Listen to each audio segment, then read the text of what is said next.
మొన్న రంగారెడ్డి జిల్లా వికారాబాద్ జిల్లా లగచర్లలో జరిగినటువంటి ఆ ఘటనకు సంబంధించి ఆ తదుపరి జరిగినటువంటి పరిణామాల్లో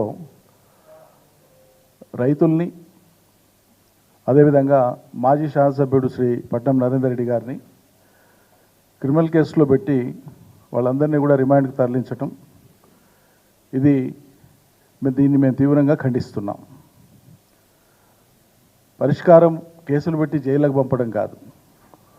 సమస్య అంటూ ఉంటే ఒకవేళ ఆ సమస్య ఉత్పన్నం కావడానికి కారణాలను అన్వేషించకుండా ఒక ప్రజాస్వామ్య ప్రభుత్వం కారణాల లోతుల్లోకి పోయి ప్రజల్ని ఒప్పించి చేయాల్సినటువంటి పనులను మేము బలవంతంగా చేస్తామంటే మరి ప్రజల నుంచి వచ్చేటువంటి తిరుగుబాటును ఎదుర్కోవడానికి కూడా ప్రభుత్వాలు సిద్ధంగా ఉండాల్సి వస్తుంది. ఆ పరిస్థితి రాకుండా ముందు జాగ్రత్తగా వ్యవహరించేటువంటి బాధ్యత ప్రభుత్వానికి ఉంటుంది ఎప్పుడైనా. అందుకోసమే ఆ కేసుల్ని తక్షణం విత్డ్రా చేయాలని చెప్పి మేము డిమాండ్ చేస్తూ ఉన్నాం. ఇదేదో విత్డ్రా చేయమని మేము డిమాండ్ చేస్తే లేదా ప్రజల పక్షాన లేదా రైతుల పక్షాన మాట్లాడితే ఆ ఘటననేదో లేదా అటువంటి ఘటనలనేదో మేము పురమాయిస్తున్నామనో లేకుంటే వాటిని బలపరుస్తున్నామో అనేటువంటి అవగాహన సరైనది కాదు. ముందు అటువంటివి ఎందుకు జరుగుతున్నాయో భవిష్యత్తులో పునరావృతం కూడా కాకుండా ఏం చేయాలనో ప్రభుత్వం ముందు చూపుతో వ్యవహరించాలి. ఇక్కడ మేము నొక్కి చెప్పదలుచుకున్నది రాష్ట్ర ప్రజానీకానికి కూడా తెలవలసినటువంటి విషయము, అదేదో బీఆర్ఎస్ కుట్ర చేసేదో చేసిందనేటువంటి కుట్ర ఎక్కడండి? బహిరంగంగా ప్రజలు తిరుగుబాటు చేస్తే అది కుట్ర ఎట్లయితుంది? బహిరంగంగా తిరుగుబాటు చేసిన ప్రజలు, ఆ తిరుగుబాటు కారణమేంది? బాధ్యులు ఎవరు దా నియోజకవర్గం? సాక్షాత్తు గౌరవ ముఖ్యమంత్రి ప్రాతినిధ్యం వహించేటువంటి నియోజకవర్గం. ఆ నియోజకవర్గ ప్రజలు దయదలిచి గెలిపిస్తేనే కదా ఇవాళ మీరు రాష్ట్ర ముఖ్యమంత్రిగా ఉన్నారు. మరి మీరు అక్కడ ఒక ప్రాజెక్టు పెట్టదలుచుకున్నప్పుడు, ఫార్మాసిటీకి సంబంధించిన క్లస్టర్స్ అక్కడ ఏర్పాటు చేయదలుచుకున్నప్పుడు ప్రజల్ని ఒప్పించే బాధ్యత ఎవరిది?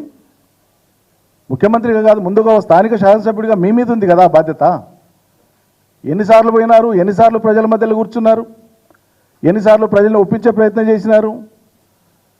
గతంలో బీఆర్ఎస్ ప్రభుత్వం కేసీఆర్ నాయకత్వంలో కేటీఆర్ మంత్రిగా ఉండగా ఫార్మాసిటీ కోసం అదే రంగారెడ్డి జిల్లాలో 12,000 పైచిలకు ఎకరాల భూమిని రైతుల్ని ఒప్పించి భూసేకరణ చేసి ఫార్మాసిటీ కోసమే కేటాయించి డెడికేటెడ్గా ల్యాండ్ అక్వైర్ చేసి సిద్ధంగా పెట్టినటువంటి దాన్ని మీరు ప్రభుత్వంలోకి వచ్చినాక దాన్ని రద్దు చేసి మాకు బుద్ధి పుట్టినతోనే ఇంకోటి చేస్తామంటే అందులో ఉన్న ఔచిత్యం ఏంటి అసలు? మీ ప్రభుత్వం కాంగ్రెస్ లెడ్ యూపీఏ ప్రభుత్వం ఉన్నప్పుడే కదా 2013 ల్యాండ్ అక్విజిషన్ యాక్ట్ వచ్చింది. అంతకు ముందు ఉండేటువంటి భూసేకరణ చట్టాన్ని సవరణ చేసి భూసేకరణను మరింత కష్టతరం చేసినటువంటిదే యూపీఏ ప్రభుత్వం యొక్క 2013 ల్యాండ్ అక్విజిషన్ యాక్ట్.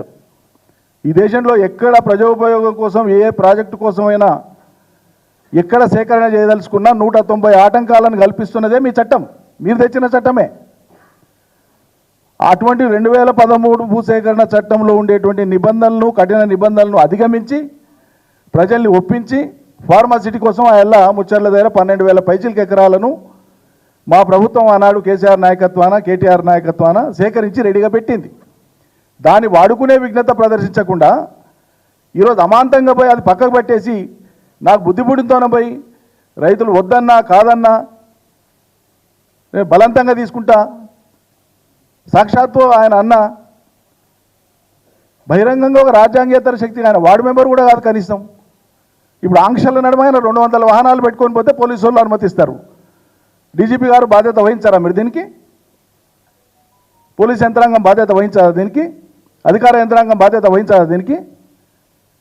సాక్షాత్తు అక్కడ ప్రాతినిధ్యం వహించేటువంటి గౌరవ పార్లమెంట్ సభ్యురాలు సోదరిమణి శ్రీమతి అరుణ గారు పోవడానికి ప్రయత్నం చేస్తే కూడా ఆమెను కూడా ఆటంకపరిచిపోనియరే. మరి ముఖ్యమంత్రి అన్నను మాత్రం వాహనాలు పెట్టి 200 వాహనాలు ఎస్కార్ట్ పెట్టి పంపించి అధికారులు స్వాగతం పలుకుతారా? ఏమి రాచరికమా? ప్రజాస్వామ్యమా? ఏంది అసలు? ప్రజల్ని మీరు ఎట్లా డ్రైవ్ చేస్తున్నారు? ప్రజలు మిమ్మల్ని ఎట్లా అర్థం చేసుకుంటారు? మీ చర్యల మూలంగా ప్రజలలో అసహనం పెరిగితే ప్రజల బాధ్యులు దానికి? మీ చర్యలు కాదా? మీ చర్యల్ని మీరు సమర్థించుకుంటారా? సమీక్షించుకోరా మీ చర్యల్ని? ఎవరు బాధ్యులు? ఇప్పుడు కొత్త సమస్య కాదు ఇది. గత 9 మాసాలుగా ఇక్కడ ఫార్మాసిటీ రద్దు అని అక్కడ మొదలు పెడతామని ప్రతిపాదనలు మొదలుపెట్టినప్పటి నుంచి అక్కడ ఉండేటువంటి ప్రజలలో అనుమానాలు ఉన్నాయి, అపోహలు ఉన్నాయి.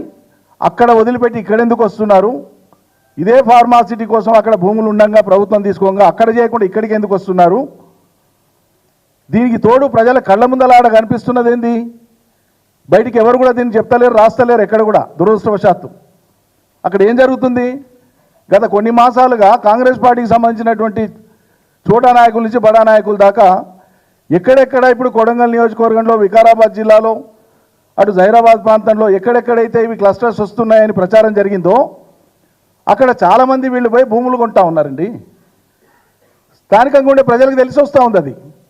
ఎక్కడి నుంచో వచ్చి ఎవరో వచ్చి ఎందుకు కొంటున్నారు, ఏంటి దీని వెనక ఏముందని ప్రజలకు అనుమానాలు ఉన్నాయి, అపోహలు ఉన్నాయి. వాటిని తొలగించే బాధ్యత, దూరం చేసే బాధ్యత మీకు సదుద్దేశం ఉన్నప్పుడు ఎస్ తప్పకుండా వెళ్ళండి, కూర్చోండి, మాట్లాడి ఒప్పియండి.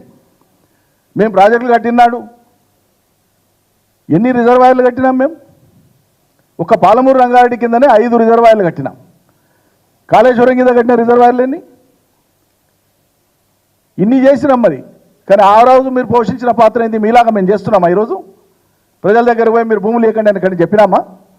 ప్రజలను వినండి అంటున్నాం, వాళ్ళ బాధ వినండి, అర్థం చేసుకోండి, వాళ్ళ అనుమానాలు తీర్చండి అంటున్నాం. అది చేయకుండా మీలాగా ఆ రోజు ఏం జరిగింది, ఫార్మాసిటీ కాడికి ఇదే కోమటిరెడ్డి వెంకటరెడ్డి గారు మొన్న మహబూబ్నగర్ నుంచి పోటీ చేసినటువంటి కాంగ్రెస్ అభ్యర్థిగా పోటీ చేసినటువంటి వంశీచంద్రెడ్డి గారు, కల్వకుర్తి మాజీ ఎమ్మెల్యే, కోదండరెడ్డి గారు, ఇప్పుడు కమిషన్లో ఉండేటువంటి కోదండరెడ్డి గారు, రైతు కమిషన్లో కోదండరెడ్డి గారు పలుమార్లు ఫార్మాసిటీ గ్రామాలకు వెళ్ళి భూసేకరణ జరిగేటువంటి క్రమంలో గంటల తరబడి ఉపన్యాసాలు ఇచ్చినారు. మీరు ఇవ్వకండి అన్నారు, విషతుల్యమైతుంది ఇదని చెప్పినారు, చుట్టుముట్టు మొత్తం బ్రతుకుదెరువు పోతుంది అని చెప్పినారు, పర్యావరణ హితం కాదని చెప్పినారు. 100 రకాలుగా మీరు దుష్ప్రచారం చేసినారు. మేము అట్లా చేస్తున్నామా ఈరోజు? ఎక్కడన్నా అటువంటి చర్యలకు మా పార్టీ పాల్పడ్డదా? మేమేదో అభివృద్ధికి ఆటంకం కల్పించేటువంటి వాళ్ళలాగా మీరు చిత్రీకరించే ప్రయత్నం చేస్తున్నారే. ఎక్కడ అభివృద్ధికి ఆటంకపరిచినాం? ఉన్నదాన్ని వాడుకోమంటే వాడుకోకుండా మీరు కొత్త సమస్యలు తీసుకొని వచ్చి ముందు చూపుతో వ్యవహరించమంటే వ్యవహరించకుండా ఇవాళ ఏదో చేసి ఇరికిస్తాం. ఏం చేసిండు నరేందర్ రెడ్డి? ఒక మాజీ ఎమ్మెల్యే ముఖ్యమంత్రి గారి మీద ఓడిపోయిండు. ఆ నియోజకవర్గంలో ప్రతిపక్ష పాత్ర పోషించడా? ఆపదున్న ప్రజలు రారా ఎమ్మెల్యే, మాజీ ఎమ్మెల్యే దగ్గరికి? కార్యకర్తల నాయకులు రారా? ఆపద వస్తే మాట్లాడారా? అక్టోబర్ నెల మొత్తం మొన్న ఘటన జరిగే వరకు ఆయనకు ఒక 60-70 కాల్స్ వస్తే 80 సార్లు మాట్లాడినని దుష్ప్రచారం చేస్తున్నారు మీడియాలో. ఒకరోజు మాట్లాడినా అండి? ఆపద ఉన్న కార్యకర్తలు మాకే రోజు 10 సార్లు ఫోన్ చేస్తారు. ఒక చిన్న ఇన్సిడెంట్ ఏంటంటే ఒకటే కార్యకర్త 10 సార్లు చేస్తాడు. యాంగ్జైటీ అది. కార్యకర్తలకు, ప్రజలకు ఉండేటువంటి యాంగ్జైటీ కొద్దీ పలుమార్లు చేస్తారు. ఫోన్ చేయడం కూడా నేరమా, తప్ప? మరి అదే మీకు ప్రామాణికమైతే అక్కడున్న కార్యకర్తలు ఎవరో నరేందర్ రెడ్డి గారికి ఇన్నిసార్లు చేసిండ్రు కాబట్టి, ఆ నరేందర్ రెడ్డి గారు కేటీఆర్ గారికి చేసిండ్రు కాబట్టి కేటీఆర్ కూడా పాత్ర ఉందని ఏదో చిలిపి చిన్నపిల్లల శాస్త్రాలు. ఇలా చిల్డ్రన్స్ డే, పండిట్ నెహ్రూ యొక్క పుట్టినరోజు, బాలల దినోత్సవం ప్రపంచవ్యాప్తంగా. మరి ఇక్కడ ఉండే అధికార యంత్రాంగం, ముఖ్యమంత్రి, ప్రభుత్వం కూడా పిల్లల చేష్టలాగా చేస్తా అంటేనంటే మీ పరువే పోతుంది. ఎంత ఉందా ఉండాలి అసలు? ఏమా కక్ష మనస్తత్వం? ఎందుకు ఆ తొందరపాటు? నరేందర్ రెడ్డికి ఫోన్లు వస్తే నరేందర్ రెడ్డి అక్యూజ్ అవుతాడానండి? నాకు అర్థం కాదు. మరి అదే ప్రామాణికమైతే నరేందర్ రెడ్డి గారి నుంచి వచ్చినటువంటి ఫోన్కు కేటీఆర్ గారి బాధ్యులైతే, కేటీఆర్ గారికి ఫోన్లు వచ్చినందుకే ఆయన కారణమైతే, మరి వెంబడే కేటీఆర్ గారు అదే రోజు స్థానిక జిల్లా వ్యవసాయ అధికారులకు మాట్లాడినరు, అదే రోజు డీజీపీ గారికి కూడా మాట్లాడినారు. మరి వాళ్ళు కూడా ఇప్పుడు అక్యూజ్డ్ కావాలి మీ లెక్కన. కేటీఆర్ ఇంటర్ను డీజీపీకి చేసిండు, అగ్రికల్చర్ ఆఫీసర్ చేసిండు ఫోను. మరి ఆయన నుంచి పోయిన ఫోన్లకు కూడా అదే అట్రాక్ట్ అవుతుంది కదా. ఏంది హేతుబద్ధత ఎక్కడుంది? చట్టబద్ధత ఎక్కడుంది? 9 మాసాలుగా రైతులకున్న అనుమానాలను తీర్చకుండా, అపోహలను తీర్చకుండా, వాళ్ళని ఒప్పించే ప్రయత్నం చేయకుండా అనేక గ్రామాల ప్రజలు, ఇంకో ఇంట్రెస్టింగ్ విషయం, ఆ గ్రామాలలో మొన్న జరిగినటువంటి అసెంబ్లీ ఎన్నికల్లో కానీ, పార్లమెంట్ ఎన్నికల్లో కానీ కాంగ్రెస్కు, బీజేపీకి మెజార్టీ వచ్చిందండి. మా పార్టీకి మెజార్టీ రాలే అక్కడ. ఆ రైతులందరూ అన్ని పార్టీల వాళ్ళు, ఇంకా మించి మీ పార్టీకి సంబంధించిన వాళ్ళు, అధికార పార్టీకి సంబంధించిన వాళ్ళే ఎక్కువ ఉన్నారు అక్కడ. మరి వాళ్ళకి ఎందుకు ఆగ్రహం ఉంది? మీకు ఓటేసినటువంటి రైతులకు మీ మీద ఎందుకు ప్రేమ లేదు? ఇప్పుడు వాళ్ళంతా మీకే ఓటేసారు కదా. పోలింగ్ స్టేషన్ నంబర్లు తీసుకోండి. ఇప్పుడు కొడంగల్ నియోజకవర్గంలో ఆందోళన జరుగుతున్నటువంటి గ్రామాలలో గత ఎన్నికలలో వాళ్ళు ఏ పార్టీకి అండగా నిలిచినారో తీయండి, లెక్క తీయండి. మరి మీకు మద్దతు ఇచ్చి మిమ్మల్ని గెలిపించుకున్నటువంటి వాళ్ళు మీ నుంచి సంక్షేమాన్ని మేలును ఆశిస్తారు తప్పిస్తే కీడును ఆశించారు కదా. వాళ్ళ దృష్టిలో అది కీడు కాదు మంచి అని మీరు నచ్చజెప్పే ప్రయత్నం చేయండి. ప్రభుత్వ యంత్రాంగం ఉంది మీకు.